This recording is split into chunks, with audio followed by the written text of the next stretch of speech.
പുസ്തകം എടുക്കുന്ന സമയത്ത് ആദ്യം കണ്ണെടുത്തിട്ട് കുരിശു വരച്ച് ഈശോട് പറയാം, സങ്കീർത്തനം 23:1 കർണാടക പഠിക്കാൻ ബുദ്ധിമുട്ടുണ്ടാവില്ല.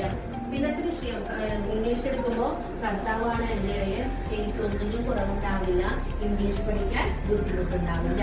അങ്ങനെ ഇത്രയും വലിയ ആളായിട്ടും കുഞ്ഞിയ കുട്ടികളോട് എല്ലാ വിദ്യാർത്ഥികളോടും 5 ലക്ഷം കുട്ടികളുമായിട്ട് പേഴ്സണലായിട്ട് റിലേഷൻഷിപ്പ് ഉണ്ടായിരുന്നു പറയുന്നത്, വ്യക്തിപരമായിട്ട് അടുപ്പുണ്ടായിരുന്നു ഈ അബ്ദുൽ കലാമിന്. എങ്ങനെ പറ്റിയത്? ആൾക്കും ദൈവ സാന്നിധ്യ സ്മരണ ആൾക്കുണ്ടായിരുന്നു.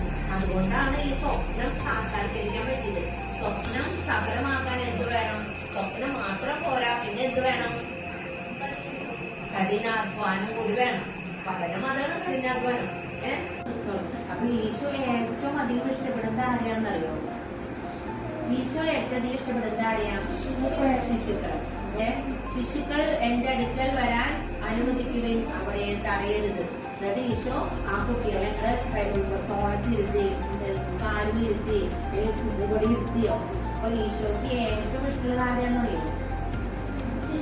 ശിശുക്കളെയാണ് ഇഷ്ടം. അപ്പൊ സ്വൈവരുടെ ജീവിതത്തിലും ഈശോയെ പോലെ ആകുവാൻ, നന്മ ചെയ്ത് ജീവിക്കുവാനുള്ള സ്വപ്നം ഉണ്ടാകുവാൻ, മാതാപിതാക്കളുടെ ഇഷ്ടത്തിനനുസരിച്ച് ജീവിക്കുവാനുള്ള സ്വപ്നം ഇവരിൽ ഉണ്ടാകുവാൻ, അത് പ്രാവർത്തികമാക്കുവാൻ ഇവർ ചെയ്യേണ്ട കഠിനാധ്വാനങ്ങൾ എന്തെല്ലാമെന്ന് ഇവർക്ക് ബോധ്യപ്പെടുത്തി ഇവരെ വഴിതെളിക്കണമേ. അമ്മ മാതാവേ, അമ്മയുടെ ശക്തമായ സാന്നിധ്യങ്ങളോട് ഉണ്ടായിരിക്കണമേ. വിശുദ്ധ ഫ്രാൻസിസ് അസിസി ഇവർക്ക് വേണ്ടി പ്രാർത്ഥിക്കണമേ. നന്മ നിറഞ്ഞ മറിയമേ, സ്വസ്തി, കർത്താവ് അങ്ങയോടുകൂടെ സ്ത്രീകളിൽ അനുഗ്രഹിക്കപ്പെട്ടവളാകുന്നു. അങ്ങയുടെ ഉദരത്തിൻ ഫലമായ ഈശോ അനുഗ്രഹിക്കപ്പെട്ടവനാകുന്നു.